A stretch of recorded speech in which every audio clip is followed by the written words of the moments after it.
ये अनुपम महापुरुष अपनी ध्यान साधना से, अपने चिंतन से, अपने पुरुषार्थ से संसार को एक नए उजाले की ओर ले जा रहा है। उजाला ज्ञान का, उजाला ध्यान का, उजाला उच्चतम शिखर पर जाने का। देखूं साई, मैं तो शिव में देखूं साई, शिव में देखूं। भगवान ने फरमाया भूल को भूल तो समझो कि ये भूल हो रही है, बरसात चल रही है, हमें कल्पना नहीं बाहर जाना। कुछ भी हो, देखो भगवान की वाणी कहती है भूल को भूल स्वीकार करो। आज स्वीकार करोगे तो कल को गलती नहीं होगी। जैसे जल का है कि जीवों की ओस पड़ रही है, बर्फ़ गिर गई है, कुछ भी गिर रही है, उस समय पहले तो मेरी भूल थी। भूल होने के बाद भी मुझे उसको अंतःकरण से प्रायश्चित करना चाहिए। ये भगवान की आज्ञा है, हमारे लिए भी है, हमारे लिए विशेष तौर से है, और आपके लिए कुछ छूट है। ठीक है, आप गृहस्थ है, श्रावक है, आपको व्यापार धंधा जाना पड़ेगा, आप गाड़ी लेके जाते हो, गाड़ी ठहर जाते हो, क्या उसके बाद आप प्रतिक्रमण करते हो कि गाड़ी आने से, चलाने से कितने जीवों की हिंसा हो गई हो? प्रभु हमें क्षमा कर दो। बोलो, करो, प्रतिक्रमण करो। गाड़ी लेके गए, बाइसाइकिल लेके गए, बरसात में गए, तो आपको भी छूट तो नहीं, क्योंकि कच्चा जल है, गिर रहा है भूमि पर, और भूमि पर गिरते गिरते कितनी निगोद पैदा हो जाती है, कितने जानवर पैदा हो जाते हैं, मछली, सांप, कितनी बड़ी। इसलिए वर्षा काल में विशेष तौर से साधु तो 4 महीने एक जगह ध्यान, एक जगह ही रहते हैं। और आपको कहने का अर्थ ये है कि जहाँ भूल हो गई उसको भूल मान लेना, स्वीकार कर लेना, प्रायश्चित कर लेना, तो भूल क्या हो जाती है? हल्की हो जाती है। आपने किसी को चांटा मारा, उसने चांटा मारा, तो क्या होगा? झगड़ा ही होगा ना। आप कहोगे सॉरी, गलती हो गई, माफ़ कर दो, वो भी क्या कहेगा? अच्छा कोई बात नहीं, तो पाप कम हो गया ना। ऐसे कुछ भी करो, भूल को भूल में स्वीकार करना चाहिए। मुझे भी करना, जहाँ जहाँ भी। ये तो एग्जाम्पल की बात है, और भी है। घर में है, आपकी नौकर है, वो ठीक से खाना नहीं बनाया, गलत बना दिया, उसने घर में जाना था, आपने उसको छुट्टी नहीं दी, आपने अधिकार से बोला अभी छुट्टी नहीं मिलेगी, अभी आपको काम करना पड़ेगा। उस समय देखो कि मेरा बेटा होता, यदि वो बीमार होता तो क्या होता। तो छोटी छोटी बातों को ध्यान देना चाहिए, आपको भी और हमको भी। क्योंकि जब हम कहते हैं सब आत्मा है, समान आत्मा है, मैं आत्मा, तुम आत्मा, समान आत्मा, तो समान आत्मा कैसे हुई? उसको तो हमने अपना सेवक मान लिया और हम मालिक बन गए, तो भेदभाव तो हो गया ना। हर दृष्टि में हर का सम्मान करो, ये है अस्तित्व का बोध। सब में आत्मा है, सब की बात करो। ये जो सूत्र चल रहा है, हे शिष्य तू भली भांति जान, ये 6 कायाकार हम आरंभ करते हैं। पृथ्वी, जल, अग्नि, वायु, वनस्पति, वेंद्री, तेंद्री, चेंद्री, पचेंद्री, वो संसार में भ्रमण करते रहते। 6 कायाकार हम आपको भी करना पड़ता है, पर बहुत विवेक से करो, जितना ज़रूरत है उतना करो। रात्रि भोजन का त्याग करो। कभी लोग हमारे पास आते हैं, भगवान महावीर ने रात्रि भोजन निषेध बताया है, और आप भी उनको कहो कि रात्रि भोजन मत करो, हिंसा होती है, बहुत हिंसा होती है। तो उसके लिए क्या करना चाहिए? जो संसार में रमन करना, इच्छाओं के पीछे लगना, एक ही कारण है कि वो साधु जब संयम से गिर जाता है उसको स्थिर कैसे किए जाए। इसका कार्य है कि गुरु का महत्वपूर्ण कार्य होता है। गुरु कौन होता है? बोलो, गुरु कौन होता है? गुरु को कितने लक्षण हैं? आत्मसिद्धि शास्त्र में गुरु के लक्षण बताएं। आत्मज्ञान समदर्शिता, विचरे उदय प्रयोग, अपूर्व वाणी परम शुद्ध, सतगुरु लक्षण याद रखो। गुरु कौन, किसको गुरु मानोगे? ऐसे नहीं जाते जाते कि मैं तो तू मेरा गुरु, मैं तेरा चेला। उसकी परीक्षा करो। आप बाजार से कुछ भी लेते हो तो परीक्षा करते हो कि नहीं करते? एक मटकी भी लेते हो, एक अंगूठी भी लेते हो, एक बर्तन भी खरीदते हो तो देखते हो बराबर है कि नहीं। ऐसे किसी को गुरु मानना बनाना। 5 लक्षण श्रीमद् रायचंद्र। आत्मज्ञान, वो आत्मज्ञान नहीं होना चाहिए। उसको आत्मा पर अटल विश्वास, अटल श्रद्धा होनी चाहिए। आत्मज्ञान के बिना कोई बात ही ना करे। समदर्शिता, सबको समान रूप से जानो, ना कोई छोटा ना कोई। आत्मज्ञान समदर्शिता। विचरे उदय प्रयोग, जो घटना घट रही है, जो कर्म अनुसार हो रहा है। जैसे इस पंचम काल में कितनी बरसात हो रही है, सब जगह बरसात हो रही है, नाले उखड़ रहे हैं सब जगह। हम क्या कर सकते हैं? प्रार्थना ही कर सकते हैं, प्रभु उन जीवों की रक्षा हो जो डूब रहे हैं। हमारे हाथ में कुछ है नहीं। पिछड़े उदय प्रयोग, उदय में जो आ गया। आज आपके जीवन में मान मिला, अपमान मिला, दुख आया, सुख आया, हानि आई, लाभ आए, समान रूप से जानो। आत्मज्ञान समदर्शिता, विचरे उदय प्रयोग। अपूर्व वाणी, उसकी वाणी ज्ञानपूर्वक वाणी होती, जैसे तीर्थंकरों की वाणी होती, अपूर्व होती। अपूर्व वाणी परम श्रुत, वो वाणी श्रुत ज्ञान से, परम श्रुत ज्ञान की वाणी हो। ऐसा गुरु तुम कसौटी में कसो। यदि कोई ऐसा आपको दिखाई देता है तो उनको अपना गुरु मानो, ऐसे नहीं मानो। तो गुरु कौन होता है? तो गुरु का महत्व है कि कोई गिर जाता है, संयम से गिरता है, व्यसनी हो जाता है, बात सुनता नहीं माता पिता की, और जो पैसा देती हो वो उड़ा देता है, नशा पता करता है। उसको स्थिर कैसे करना? या उनको समझाओ, या किसी ऐसे गुरु के पास लेके जाओ कि गुरु जी इस बच्चे को समझाओ। कई बार वो आपकी बात नहीं सुनता, हम 2 बातें कहते हैं तो वो सुन लेता है।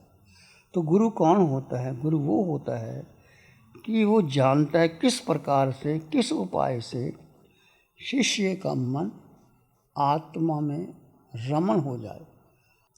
सबसे कठिन कार्य किसका है दुनिया में? चित्त का निरोध। योगश्चित्त वृत्ति निरोधा। चित्त को शांत कर देना, निरोध सबसे कठिन कार्य है। योग सूत्र का पहला सूत्र है योगश्च चित्त वृत्ति निरोधा। चित्त की वृत्तियाँ, जो हमारे मन की वृत्तियाँ हैं, वो शांत हो जाएं, मौन हो जाए। योगश्चित्त वृत्ति निरोधा। और गुरु की शरण में ये सहज हो सकता है यदि गुरु मिल जाए। आत्मज्ञान समदर्शिता, विचरे उदय प्रयोग, अपूर्व वाणी, परम शुद्ध, सतगुरु सतगुरु, वो कार्य सीधा हो जाता है। कई बार आपका बेटा आपकी बात नहीं सुनता तो आपका फर्ज बनता है ऐसे गुरु के पास लेके जाओ कि देखो महाराज मैंने बहुत समझाया, ये समझता नहीं, तो उसको समझाओ। तो वो गुरु यदि वो उस बात को अनुभव में लेके आएगा तो समझाएगा, नहीं तो नहीं। तो गुरु का कार्य बहुत महत्वपूर्ण होता है। गुरु जानता है किस प्रकार से, किस उपाय से, कैसे मन को शांत करना। गुरु बताता है कि पहले भक्ति करो, प्रार्थना करो, लोगस का पाठ करो, नवकार मंत्र का जाप करो, थोड़ा ध्यान करो, थोड़ा संयम, धीरे धीरे धीरे धीरे। वो आचार्य भगवान आत्माराम जी महाराज साहब जब 12 वर्ष की उम्र में गए थे, कोई एक श्रावक लेके चला गया, तो वो बच्चे थे, क्या पता था उनको, उनका मन नहीं लगता था। तो गुरु जी क्या कहते उनको, उनके गुरु कहने लगे अच्छा ये गाथा मुझे पढ़ के सुना। पढ़ के सुनाते सुनाते सुनाते उनको रस पैदा हो गया। रस पैदा हो गया तो बच्चे अपने आप पढ़ने लग जाते। तो कोई आपके बेटा स्कूल जाता पढ़ता नहीं तो उनको क्या कहो, बेटे मुझे पढ़ के सुनाइए क्या लिखा है, मुझे नहीं पता। वो बच्चे प्रेम से समझा देगा, धीरे धीरे उसको अमल। तो कहने का तरीका ये है कि किस उपाय से, किस ढंग से मन को लगाना सबसे कठिन कार्य है। चित्त का निरोध करना, चित्त निरोध में आ जाए सब कुछ हो सकता है। इसलिए कहा गया है गुरुदेव दया कर दो मुझ पर, मुझे अपनी शरण में रहने दो। गुरुदेव दया कर दो मुझ पर, मुझे अपनी शरण में रहने दो। मुझे ज्ञान के सागर से स्वामी अब निर्मल गागर भरने दो। गुरु देव दया कर दो मुझ पर, तुम्हारी शरण में जो कोई आया पार हुआ वह एक ही पल में।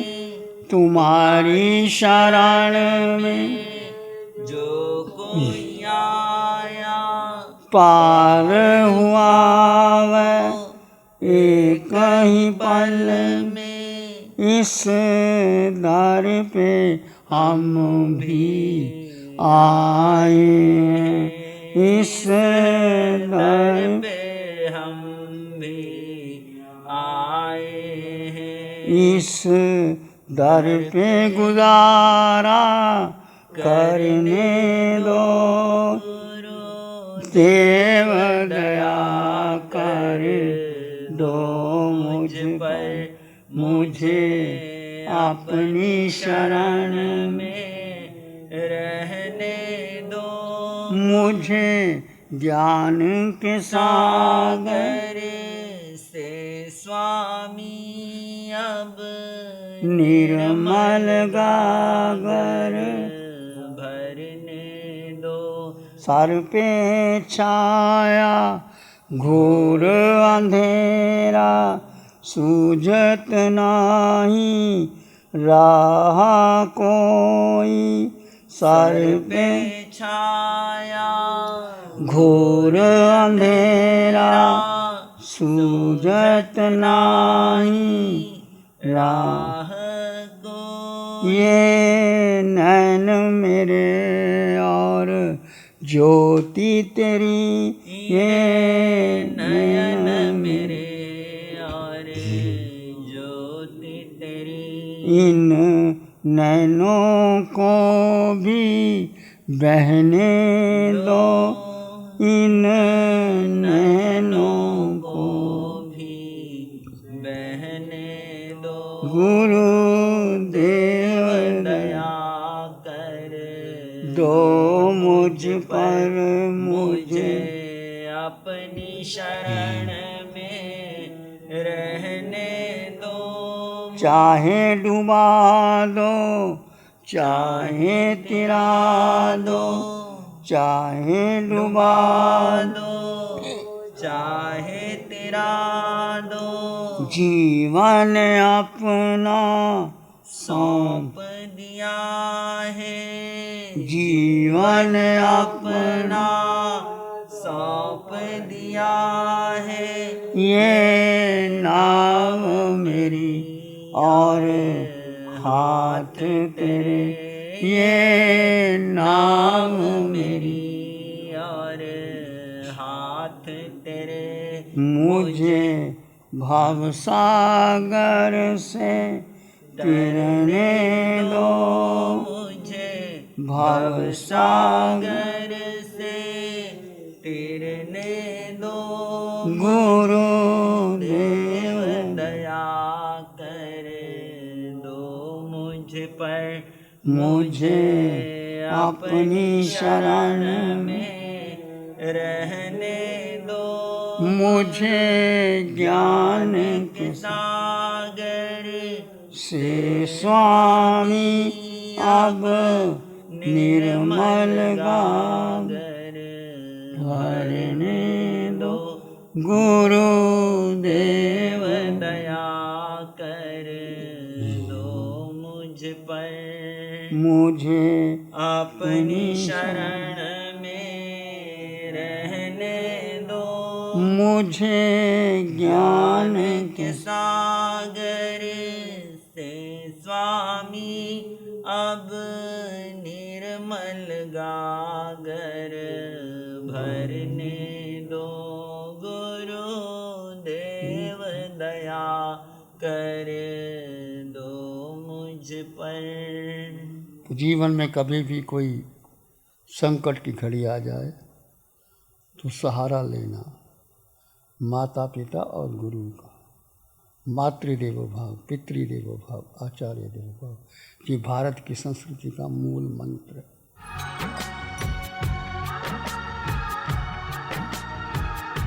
ध्यान करेंगे, आंखें बंद, मन वचन काया शांत, शरीर शांत, विचार शांत, सृष्टि शांत। सिर के सिरे से पांव के अंगूठे तक अपने भीतर शुद्ध चेतना का एहसास कीजिए। तुम मात्र मात्र मात्र आत्मा, इस आकार में निराकार आत्मा, शुद्ध आत्मा, संपन्न आत्मा, परिपूर्ण आत्मा। दो तत्व जुदा जुदा है, उसको जुदा जानो और मानो और अपने ही निराकार तत्व में स्थिर रहने का पुरुषार्थ करो। मन मानस में प्यार ही उर्मिल उर्मिल हो। रोम रोम से ध्वनि उठे, जन जन मंगल हो। रोम रोम पुलकित उठे, सबका मंगल हो। जन जन मंगल हो। सबका भला हो, सबका मंगल हो, सबका शुभ। इसी में एक लंबा गहरा सांस लें। अरिहंत परमात्मा के चरणों में अनंत कृतज्ञता ज्ञापन। एक और लंबा गहरा सांस। अरिहंत परमात्मा के चरणों में नमन और वंदन। दोनों हाथों को आंखों पे ले जाएं। हल्का सा स्पर्श, धीरे से आंखें खोल सकते हैं। नमो अरिहंतानंद, नमो सिद्धानंद, नमो आयर्यानंद, नमो उवज्झायानंद, नमो लोय सब साहुनंद। धम्मो मंगल मुखी धम आहिंसा, संयमो तमो देवादित्यं नमं संत। जस धम्मे श्याम श्री चत्तारी मंगलम, अरहंता मंगलम, सिद्धा मंगलम, साहु मंगलम, केवली पाणत्तो धम्मो मंगलम। चत्तारी लोगोत्तमा, अरहंता लोगोत्तमा, सिद्धा लोगोत्तमा, साहु लोगोत्तमा, केवली पाणत्तो धम्मो लोगोत्तमा। चत्तारी शरणं पवज्जामि, अरहन्ते शरणं पवज्जामि, सिद्धे शरणं पवज्जामि, साहु शरणं पवज्जामि, केवली पाणत्तं धम्मं शरणं पवज्जामि। चार शरण दुख हरण जगत में, और न शरणा कोई होगा। जो भव्य प्राणी करे आराधन, उसका